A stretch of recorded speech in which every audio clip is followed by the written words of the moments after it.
Bienvenidos a una nueva entrevista de la visión de los CEOs. Como sabéis, estos diálogos tienen como objetivo conocer la opinión de un grupo de líderes de la industria auxiliar de recursos humanos para que nos den su visión sobre las nuevas formas de trabajo, el empleo y la propia función de recursos humanos. Como sabéis, pretende ser un debate abierto, cortito, rápido, también para que lleguemos a los temas centrales. Yo tengo el enorme placer de presentaros a Fernando Cabello Astolfi. Fernando es CEO de Devengo. Es licenciado en Administración y Dirección de Empresas con un máster en Global Market Economics por la London School of Economics, con especialidad en Economía Cuantitativa. En 2014 fundó y lideró Aplázame, un fintech de créditos inmediatos que cuenta con el apoyo de François Derbé, francés, ¿me puede decir? Y Caviedes Partners, como saben, es uno de los inversores fundamentales de startups en España, la cual fue vendida de forma exitosa al banco WeThink. Antes de crear Aplázame, cofundó y lideró Ibercheck.com, la empresa líder en España en emisión de informes de crédito para personas físicas.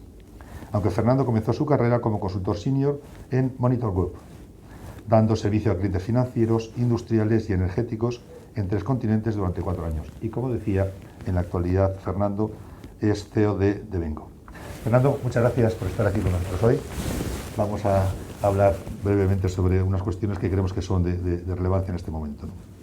Una de las grandes preguntas que se hace casi todo el mundo en este momento, después de esta etapa en la que en gran medida se estuvo trabajando de manera confinada o ahora teletrabajando, alternando con el trabajo en las oficinas, no sabemos si el teletrabajo finalmente será algo coyuntural o estructural, veremos si se queda finalmente o no se queda, pero sea así o no, probablemente una participación mayor del teletrabajo habrá en el futuro.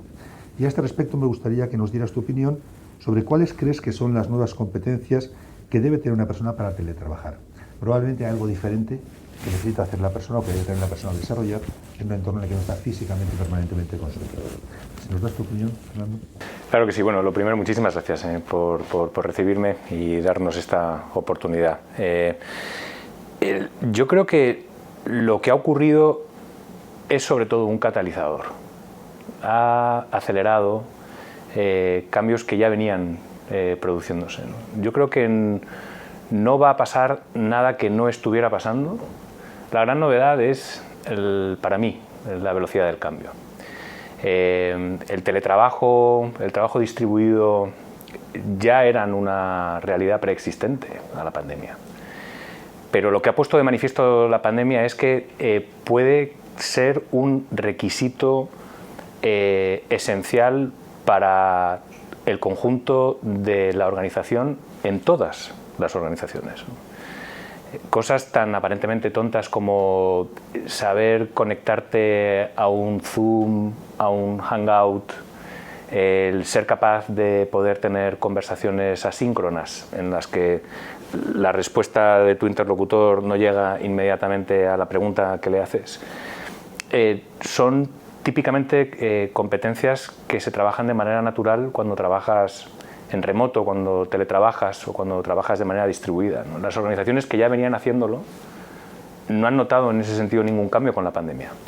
Pero las organizaciones que estaban basadas en la localización de los recursos en un lugar concreto, en una oficina, de repente han tenido probablemente que formar o educar a sus plantillas en el uso de ese tipo de herramientas que a lo mejor no eran moneda común y sí lo han sido, ¿no? En ese sentido yo creo que también destapa un poco el frasco de las esencias, en el sentido de que abre más posibilidades. Ahora ya no tiene por qué haber una reversión a la anterior. Ahora ya esta nueva manera de funcionar va a ser una opción más extendida y probablemente sea explotada como una ventaja por parte de las organizaciones que hayan construido esas competencias. Al hilo de lo mismo que planteas, todo parece indicar que en 2021 la situación económica se va a ir estabilizando con la aparición de las vacunas.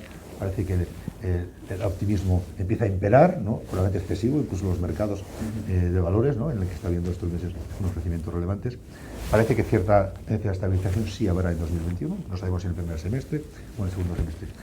Pero siendo así, y en tu opinión, ¿crees que esto que ha sucedido va a producir cambios estructurales, cambios que van a permanecer o bien en los mercados, o bien en las empresas, o en la propia manera de funcionar, o en los propios ámbitos de la función de recursos humanos? ¿Qué opinas? Mi opinión es que sí, Juan Carlos. La razón es que yo creo que la adquisición de competencias y de conocimiento es un cambio estructural, no es una coyuntura, es un cambio estructural en la medida en que añade una capa que ya persiste, ¿no? El conocimiento se construye un poco como capas de cebolla. Una vez que agregas una capa, típicamente esa capa ya no se va, ¿no? Construyes el conocimiento sobre el conocimiento anterior. Y lo mismo aplica para las habilidades y capacidades, ¿no? Yo creo que las organizaciones y al final las personas que las forman han adquirido nuevas competencias y nuevas capacidades, que es ser capaces de trabajar de manera distribuida. Muchos lo han hecho de manera forzada, pero eso no ha impedido que desarrollen esas capacidades o esas competencias. Esas competencias están aquí para quedarse.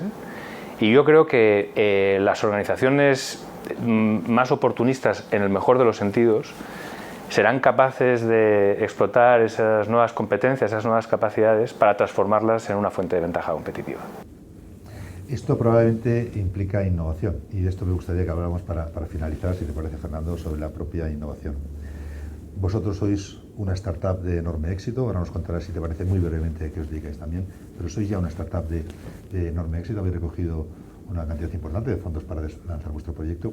Tú eres un emprendedor con una larga trayectoria, fundando compañías de éxito también, que luego en algunos casos, como os contaba antes, has vendido posteriormente. El mundo de la innovación está muy vinculado al mundo de las startups.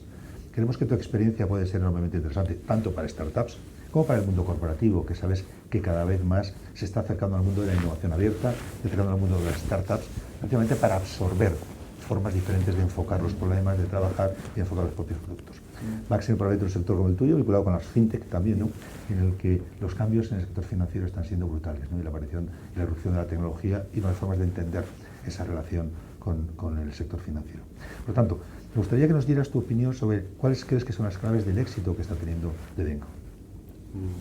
Bueno, una primera nota breve para la audiencia.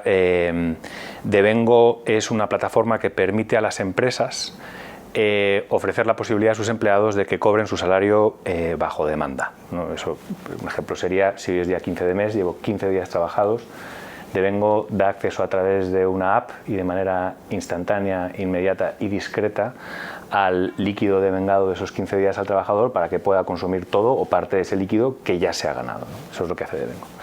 Devengo se enmarca dentro de una tendencia, macro tendencia global, que se denomina salario bajo demanda o también salario a tiempo real. El ejemplo de Devengo a mí me resulta muy ilustrativo para responder a la pregunta, ¿no? Porque muchas veces la innovación tiene algo de obvio. A mí esa es la parte que más me inspira o más me emociona de la innovación, ¿no? Que es cuando dices lo que haces y suena tan obvio que la pregunta casi inmediata es ¿por qué no se hacía antes? Si yo bajo hoy a la mina y es día 1 de mes y pico carbón, respiro grisú, salgo lleno de hollín deslomado después de 8 horas de picar piedra, ¿alguien me puede discutir que me gana el jornal? No. Pues ¿por qué tengo todavía que esperar 29 días para disponer de ese líquido, ¿no? ¿Por qué no puedo disponer de ese líquido bajo demanda y de manera instantánea? Seguramente existen muchas razones heredadas, ¿no? Hay mucho legado, en tecnología legada, procesos legados, ¿no? Maneras de funcionar, pero ya no hay ninguna buena razón para que no se haga así. La tecnología ya lo permite, ¿no? Además permite hacerlo de manera gratuita a las empresas, ¿no? Entonces, ¿cómo yo entiendo la innovación? Para mí muchas veces la analogía mejor es la de la magia, ¿no? Es ¿qué ha pasado que no sé qué es, que hace que perciba algo como casi mágico, ¿no? Y voy a poner el ejemplo de la primera vez que tomaste un Cabify o un Uber, ¿no? Probablemente lo que más te llamó la atención la primera vez que cogiste un Uber o un Cabify fue lo que no pasó, en vez de lo que pasó, que es que te bajaste sin pagar. Bueno, sí pagabas, pero se desacopla el viaje del pago. Simplemente cuando llegas abres la puerta y te vas. No te quedas secuestrado hasta que el taxista o el TPV del taxista tenga cobertura y te pasas ahí a lo mejor unos minutos esperando para pagar, ¿no? La tecnología y la innovación muchas veces son fructíferas si se piensan desde lo que puedes quitar en vez de lo que puedes poner, ¿no? Y en este caso concreto, yo creo que pues, la obviedad, el que sea muy obvio, es algo que también le da mucha potencia, ¿no? El que sea algo que todo el mundo entiende. Fantástico, Fernando. La verdad es que ha sido un verdadero placer dialogar contigo.